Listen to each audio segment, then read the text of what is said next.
Have you ever had a hard time conveying something? You you think you have all the right words in your head, but then in the example of recording or in my case streaming, go back and it's not quite explained exactly the way that you would have hoped. I've talked several times about my series, Glendust. I've tried to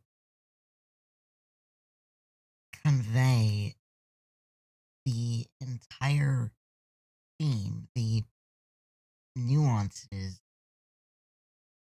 in such a way that it doesn't spoil anything, which is good because a lot of people hate spoilers, especially if it's a show, a movie, or in my case, a book that they plan on reading.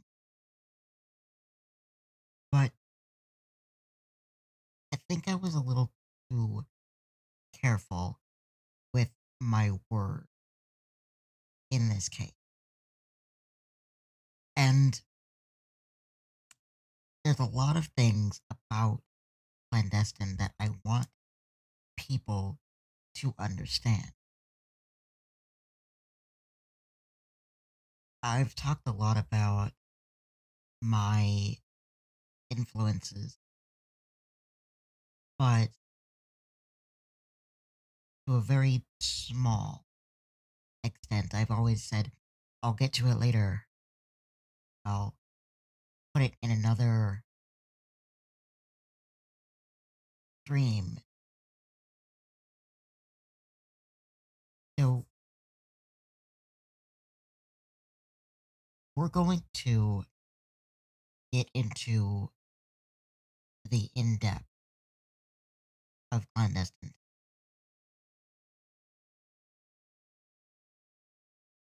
because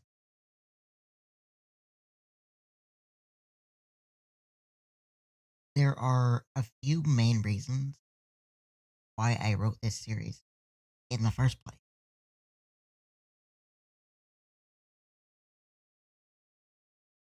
I think that sometimes people watch my streams or they see what I'm doing and they think maybe the series isn't for them, and that could very well be true. But it could also be in the way that I've explained it.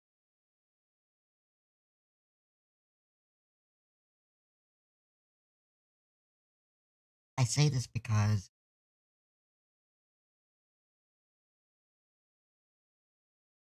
I kind of felt that in the way I wrote it at first. I put out a tweet uh, about a week ago now, I think, maybe 2 weeks ago, and I was talking about how, as content creators, whether you're doing books, whether you're doing uh, scripts, whether you're doing whatever, videos, whatever it may be, sometimes I think we get lost in the excitement of it all. We have this idea, we want the world to see it, or to hear it, or to read it.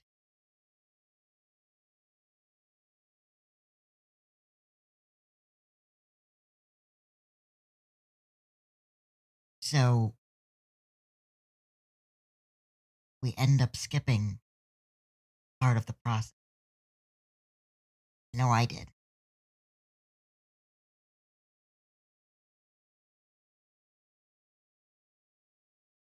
When I first wrote Clandestine, I was so excited. I wanted people to read it because I had a story. I had a purpose. I believed it was a good one. I still believe it, but I was so excited to get to the finish line.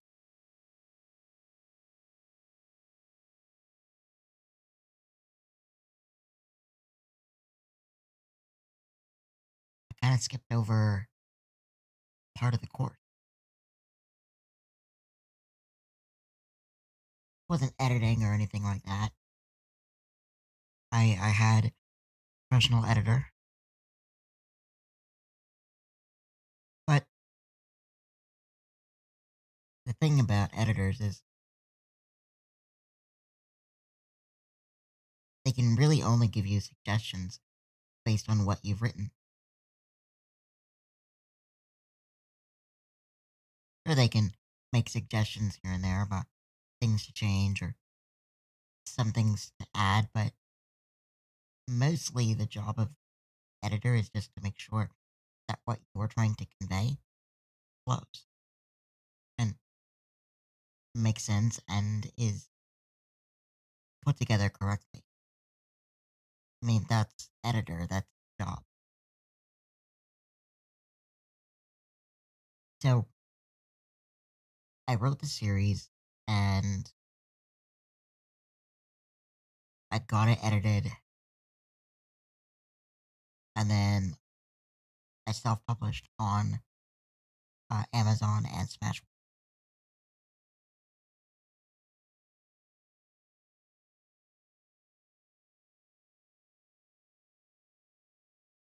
So then, about, it was about 3, 4 months,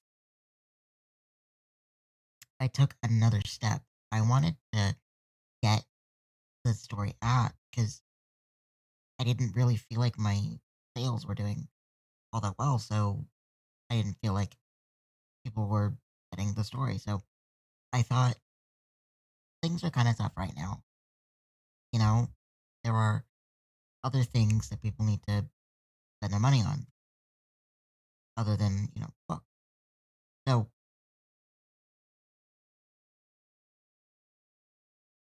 I decided to post on a few free, and one of them was I can never remember the name of it.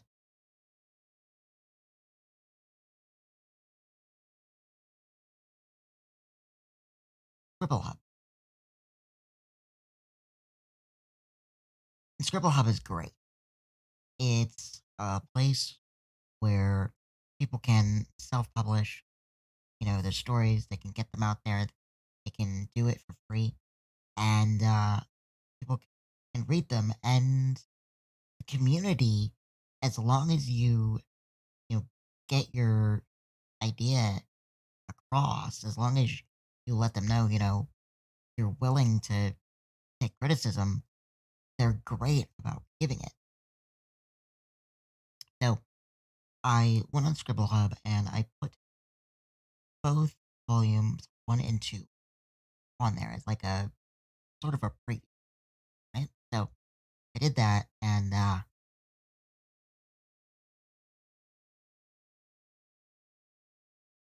got a review, and they said that overall they really liked the story. They liked the concept, but there were parts that felt a little rushed, parts that felt like maybe they should have gone somewhere else, uh, parts that they felt maybe would have been better in a different volume, separate. Just the pacing a little off. And I started to think about that, and I went back through, starting with volume 1,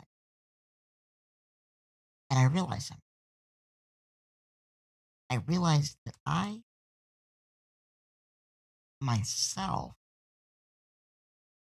I wasn't really satisfied. I didn't think that Clandestine had reached its full potential. I thought it was good, but for what I was really going for, something was off. Something was wrong. So I made a very kind of tough. I decided I was going to rewrite the entire series. And and mind you, the series was almost finished. I had a couple of volumes in the uh the one arc that I was working on, and then I was on my final arc. It was almost done. I had almost finished the course, but I couldn't do it.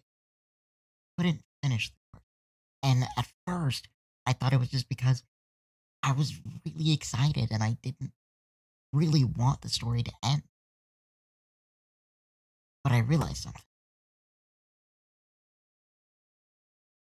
I do want the story to end because I want people to understand the ending, because the ending, not only is it going to be a big twist, but it's going to do something that is going to bring these characters that I've created into a whole new light. And I do want that. I want people to see that because it's important.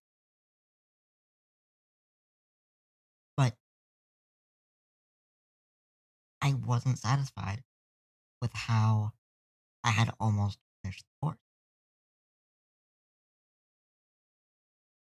So I began my rewrite. And as I began my rewrite, I created new uh, summary. And the summaries that I created, fantastic. Well, I think they are. And I looked at the summaries before, and they were just they were okay, weren't great. And I didn't feel like they really conveyed the story, really. Uh, so that was the first thing that I did when I started my rewrite. The second thing that I did was I wanted the story to feel more alive. There were certain scenes in which I was so focused on the main characters, I almost made it seem as though they were the only character. There was no one else. And that's not reality. I mean, sometimes it is, but in a certain part in which I noticed this, that's not reality. So I started thinking of not just the uh, subject or the finish line, I guess you could say, of the theme, but also how things got to that point and what would really go on if something like this were to happen in the real world. And that's an important thing. If you want your stories to be relatable, you gotta think about the way that they would happen in the real world. So that's what you're doing. You're creating a world. And it doesn't just consist of one, two, three characters. No, a world is a world of characters. And they may not be overly important in the grand scheme, but they do have value. I learned a lot of other things. I learned about detail versus clutter. I learned about a lot of different. I've learned a lot through writing clandestine and going through this journey. But I had to put it into action, and so that's what I've begun to do. I think I am going to. Originally, I wasn't. I was not going to. I think I am going to take the current book off of Amazon because, as I said before, already the sales aren't doing very well, and I think that it's because people just they don't understand, and I think that with the rewrite and the way that I could make things more in the story and go into more detail, I think they will. But what is clandestine? What was the whole purpose? What was the reason? And what was the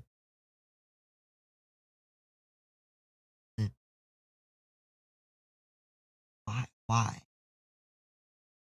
What was my purpose? What was my inspiration? Well, for those of you that know my channel, uh, I love anime. Um, Anime, JRPGs, it's my niche. It's what I do. It's my niche. And my love for anime started when I was 17. My cousin had been hounding me about watching this anime with him, and I'm like, I don't know, man. I didn't really, I didn't really see it. I didn't understand, so I wasn't gonna do it. And well, then one night he was spending the night, and he kind of backed me into a corner, so to speak. So we watched it. It was Bleach, actually,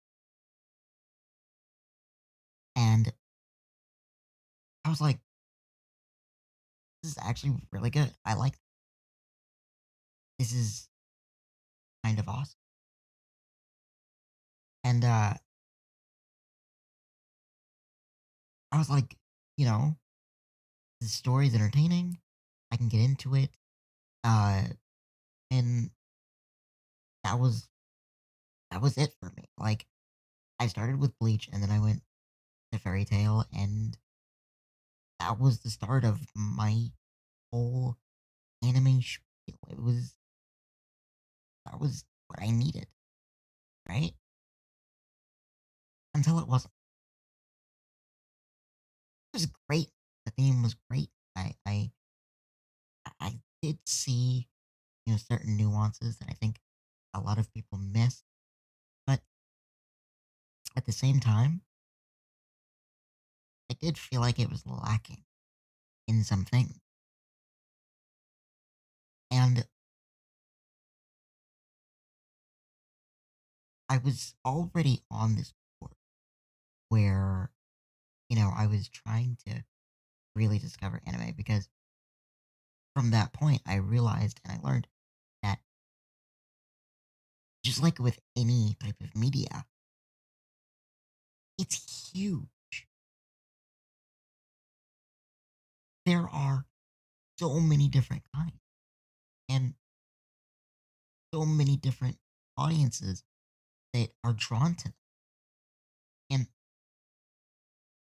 as I began to understand that more and more, I decided that I was going to find the ones that really hit me, that really hit home with me. And as I was doing that, I strolled into the slice of life category and I found canon.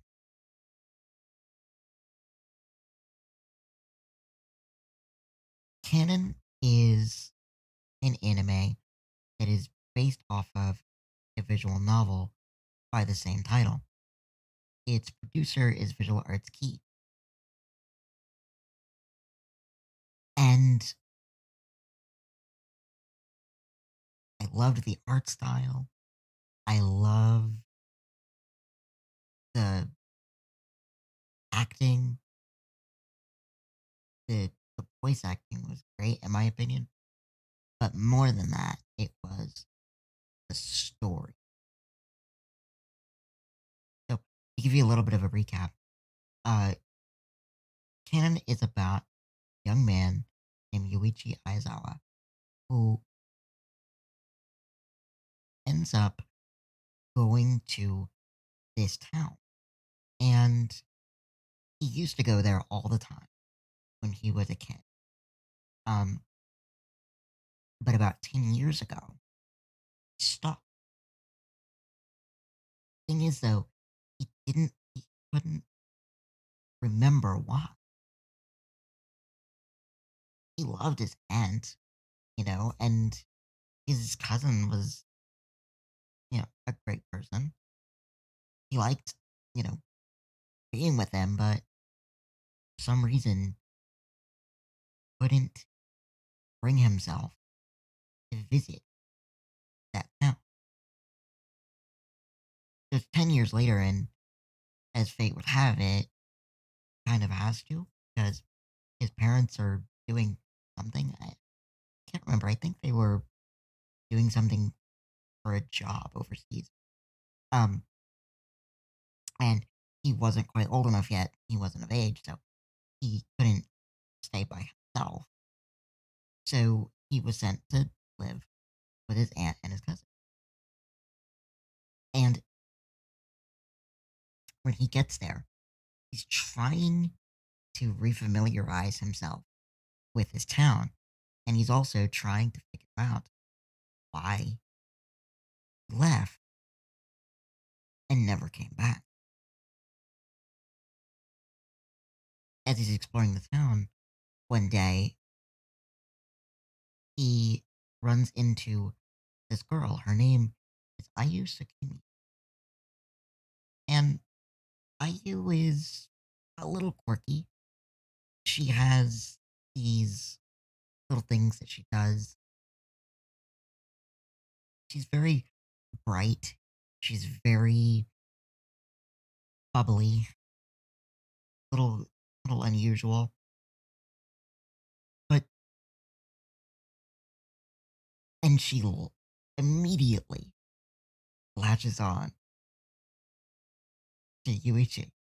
And at first, he's a little bit skeptical because the situation in which they're in, she's running away from an onpon stand.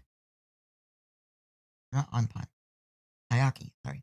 A taiyaki stand because she was buying some taiyaki. And then a stray dog came and started freaking out and it scared her. So instead of paying, she ran away. Unfortunately, she also ran away with a taiyaki. So the taiyaki stand guy started chasing her. He wasn't trying to harm her or anything. He just wanted to get paid. So Yuichi ends up paying for the taiyaki for her, and they start talking, and you get this feeling that Ayu is familiar with him right off the bat, but you don't really understand it until you finally remember. Yeah, he does in fact know her. He met her 10 years ago when they were kids. And the story progresses further, and he meets more people that he had, that he ends up learning that he had a connection with 10 years ago when he was a child. And some of them, well, all of them really, have very heavy situations. One of them just wants to be with him because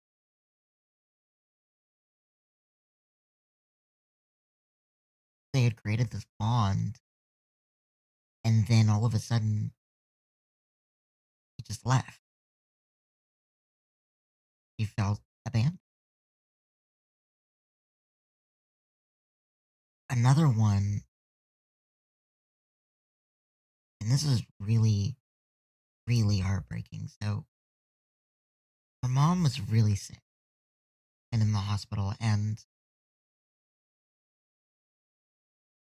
it was getting to the point where things were looking very dark and that she was going to lose her mother.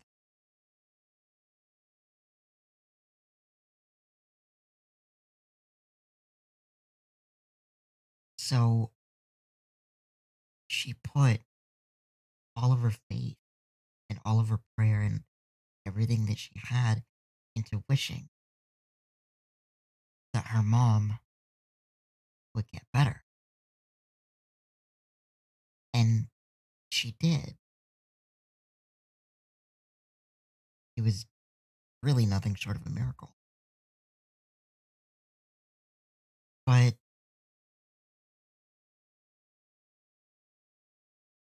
when her mom and her tried to share that gift with the world, they were fearful. It was this unnatural thing that apparently he was able to do, and they were scared. And the unfortunate reality of it is that sometimes when humans are scared, they become angry. Sometimes they even become violent. Their house was pelted with all kinds of things. Vulgar things were written, calling her a monster, witch, all these unnatural things.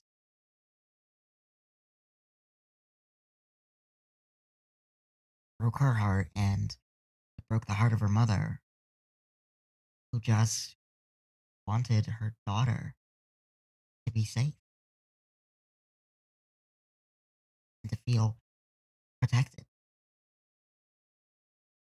So they moved. They ended up moving to the town that the young man was in. And she was very down,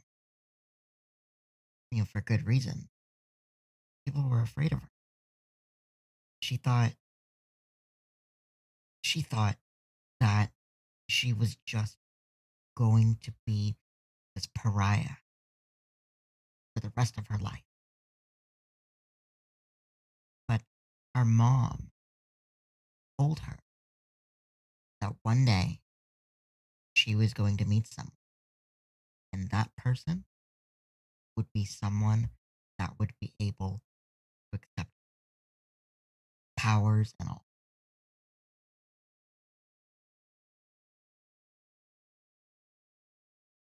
And she met that person. But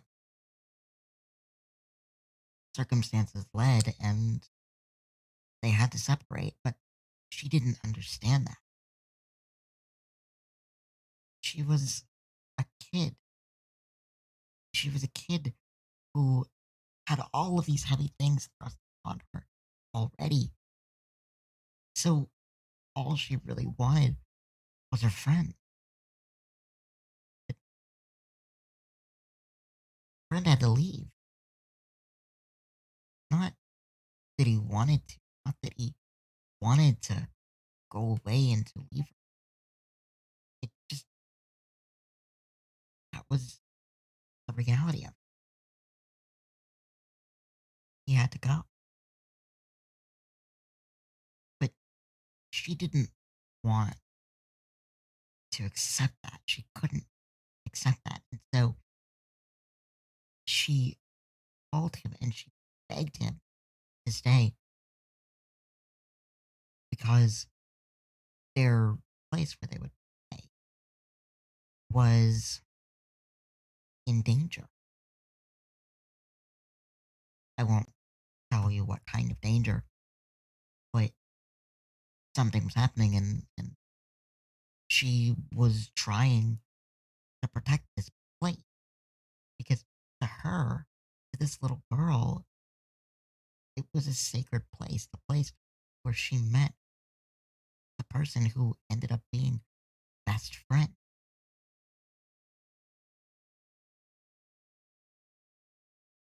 But circumstances meant he could not stay.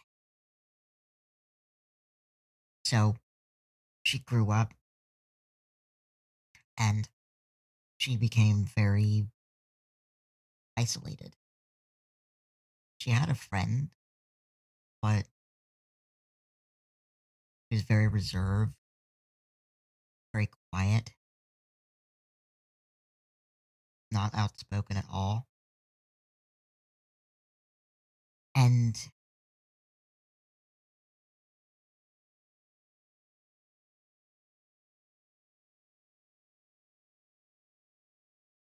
and the demons of her past just would not leave her.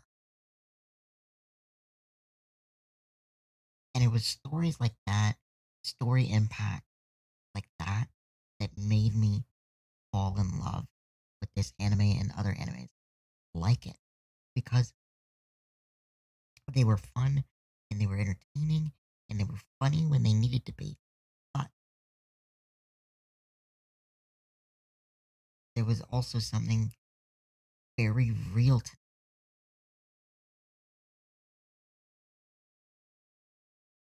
a lot of the times. I feel like entertainment industry is there to just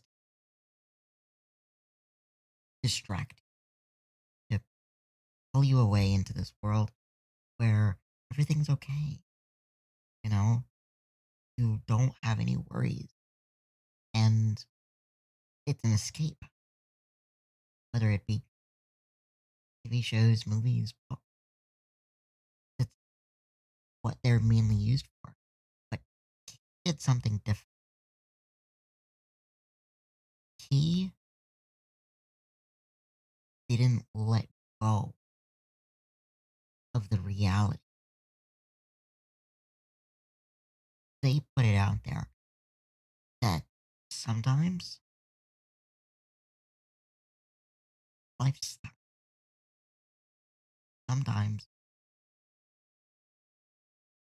you have these situations that just beat you down and sometimes you just want to hit the stop button.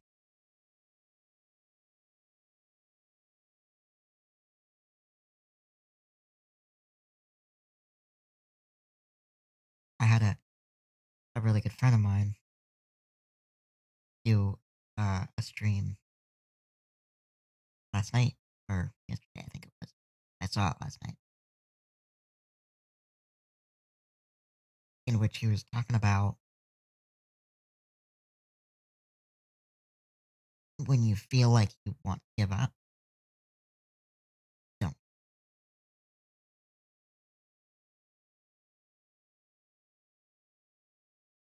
And sometimes,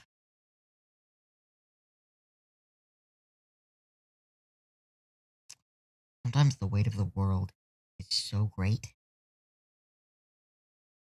that you really do just want to hit stop.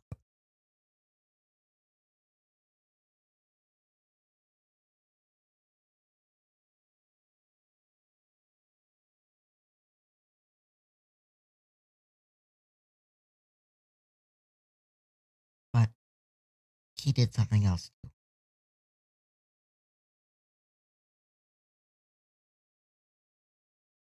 They let you know that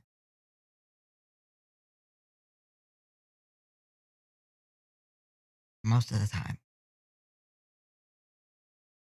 there is something you can do. If you have a good support system around you, people that you can turn to, people that you can sometimes just yell, scream, and just explode about everything that's going on and how things just are not fair. And sometimes, too,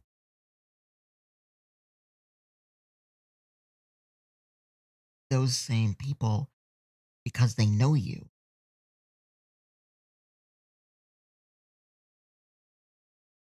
or even just for your own good, sometimes they can tell you how it is. They can tell you, get up. You can do this. You can fight. This is something you can get. Sometimes your attitude needs to change, but get up because it is worth it. Trust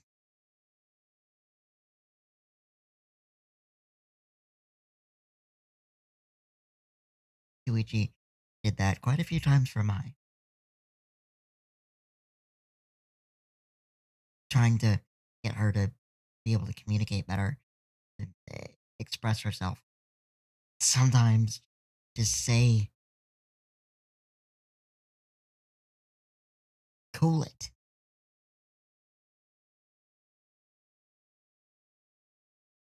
Dwelling on this isn't going to help. You got to turn around. You got to do the thing that needs to be done. And then you can focus on this other thing or this feeling that you have right now.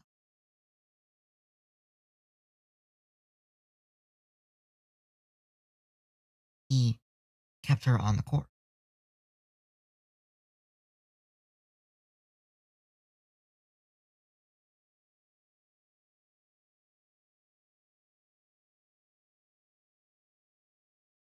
So after finding that, I found more.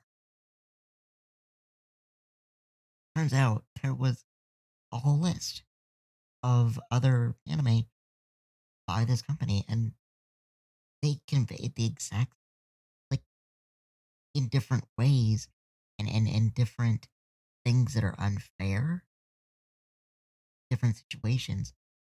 But this message of truth and oh,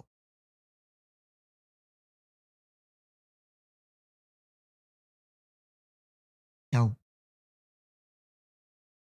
I started watching them and I looked around and I said to myself,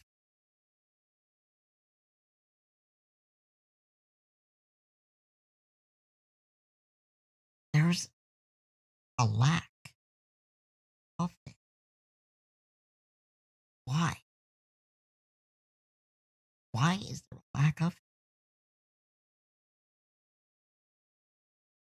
And that's what put me on my course of writing clandestine. So I wanted something that would be entertaining, that would be fun read, or be a little bit mysterious, but also would help. And to that effect, I had to make these characters very human. And I gotta tell you, sometimes that's not an easy thing to do because the human condition is something sometimes you don't want to think about. Sometimes it's for different reasons because this thing is sad or because get to see, just how selfish people can be sometimes or, you know, any plethora of different reasons that you just kind of don't want to think about the human condition because it sometimes kind of,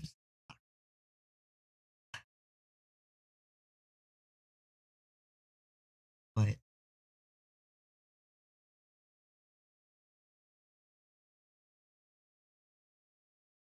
I felt like it needed to be done.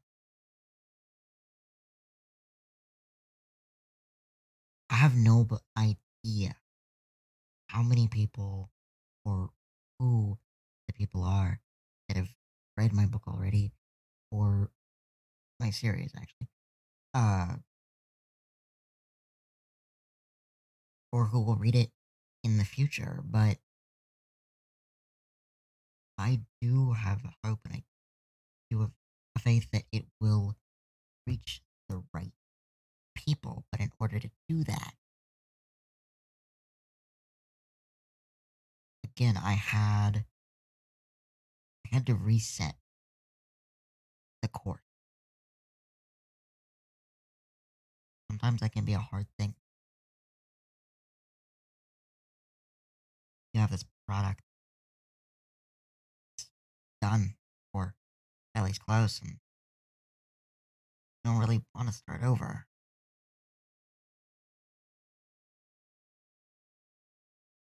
You lose motivation sometimes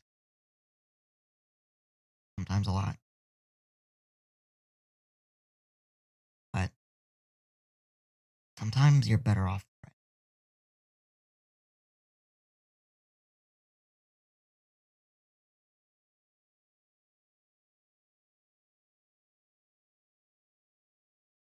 in the light of trying to make the characters more humanistic. The one thing that I wanted to do was I wanted to get away from the trope of having the main character overshadow everyone else, especially in an action or even a comedy. I feel like the main character has this like air or this looming effect, and even if it's not even that great of a story, they push it forward, and then you have this side character, and they have this great story of their own that's even hinted at sometimes. But then, where did it go? Suddenly it's gone.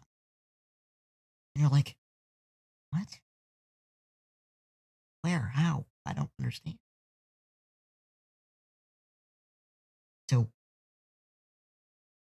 I started thinking to myself, how can I get around that?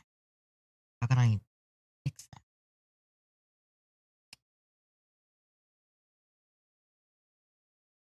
Clandestine doesn't have one main character. And that's the thing about arcs. Think about what I think Canon did so well. It was able to section off the arc in such a way that each of the characters would have their own arc. And in doing so, you have a story that has layers. So the first book focuses very, very much on Kai because he's being introduced. But then things shift a little because I want people to understand Kona is a character too, and she has her own problem. She has her own weight that's on her shoulder. And I wanted to do it from a perspective that people would understand. Her brother went off somewhere and nobody knows where he is now. They worked for or Dakona came in afterwards, but her brother worked for the organization that she works with Kai in the present day. And he had this partner who Dakona didn't like. She thought she was evil. But the thing about that is that time Dakona was a kid. She was a child. And the thing is when you're looking through the lens of a child, things are different. The child doesn't always understand things the way that adults. An adult could say, "Oh well, he had to go. He had responsibilities." A child thinks, "Where's my brother?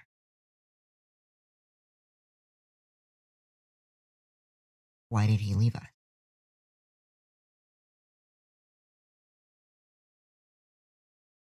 A child may even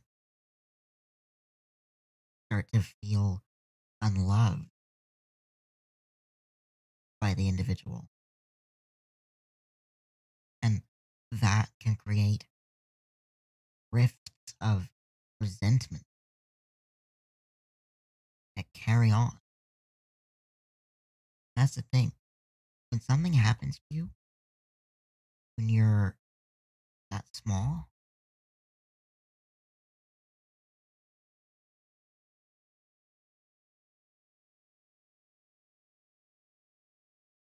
not only are you small, but you start to feel small.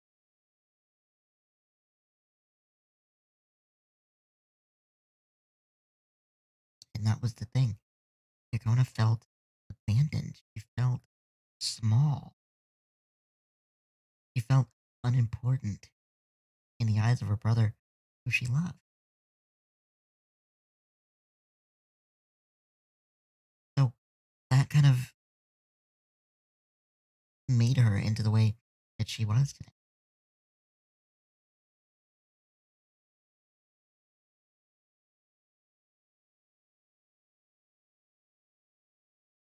Just the not knowing, the not understanding when it happens, and then having that basically carry you and haunt life.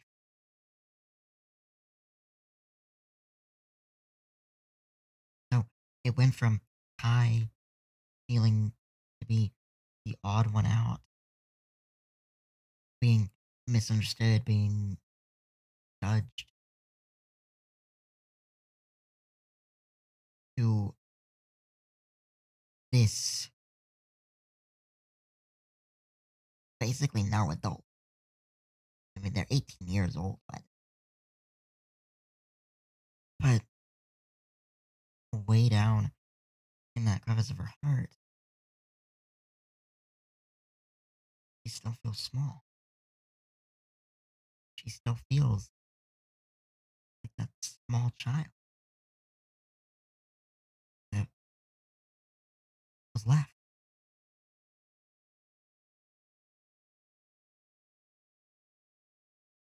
Then you have Mai Hinata, who just trying to do everything she can to protect her family. She knows that the knowledge that she keeps from them might hurt, but she doesn't know right now how to change that way of thinking.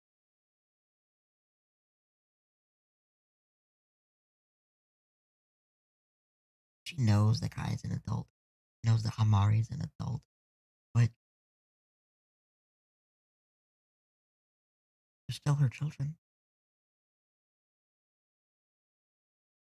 And she wants nothing more than for them to feel safe,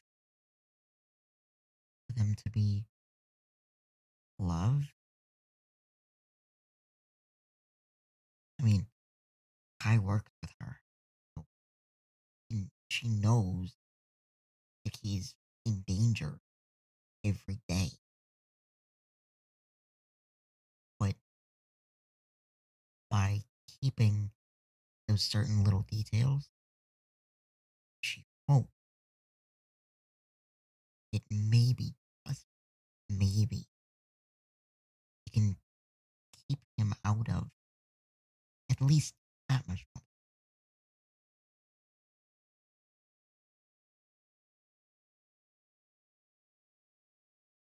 Little bit of a. Then you have Makoto, Kai's biological. The incident that rattled and basically shattered their lives left her feeling powerless. Because in that one moment, when she wanted to move, wanted to run, she wanted to yell, she wanted to scream, her legs were frozen, couldn't move.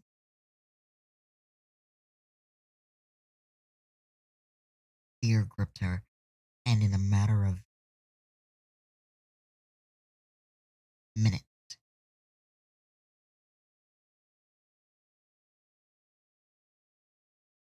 her world was lost.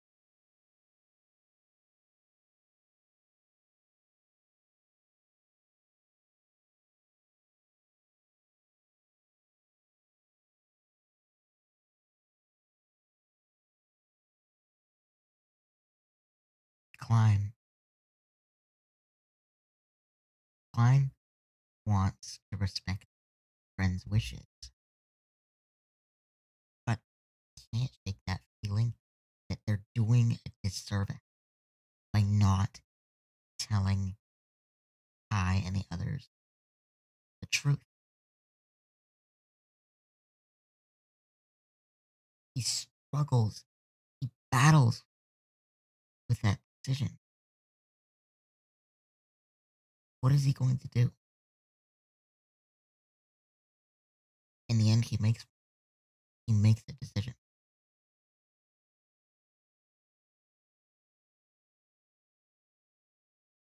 Was it the right one?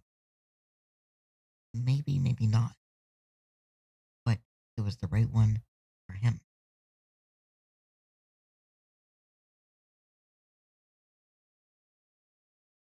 But it's something he has to live with, even if Mai is pissed.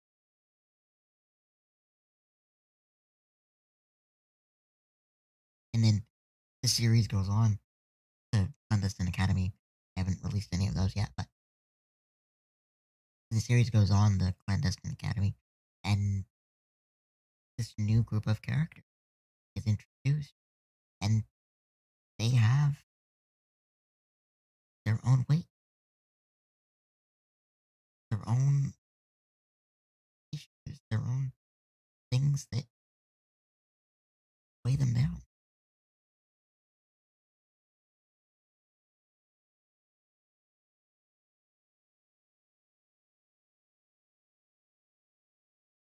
Most of all, though, they've got to learn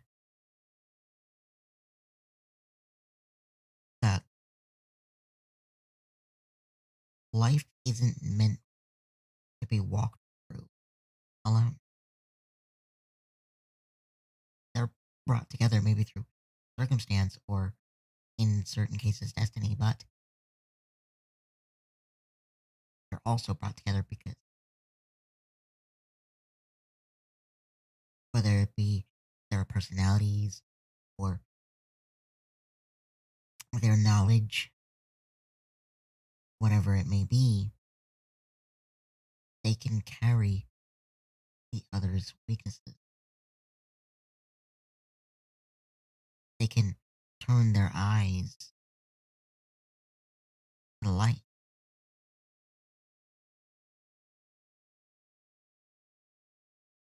So that's the heart of clandestine. Something imaginary, something supernatural, but something also very real.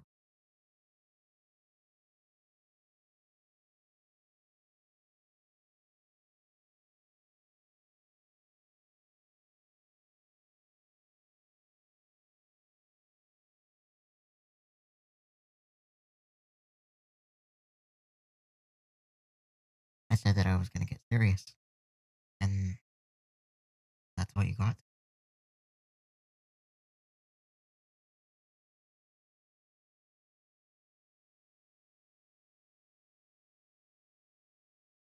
Because I really wanted people to understand. And now, I hope you do. Whether or not you decide that the series is something you want to look into, that's really up to you.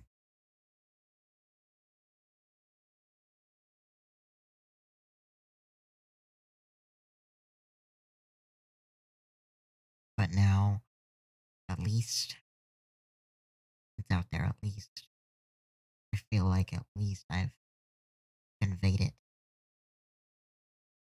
better and more straightforward.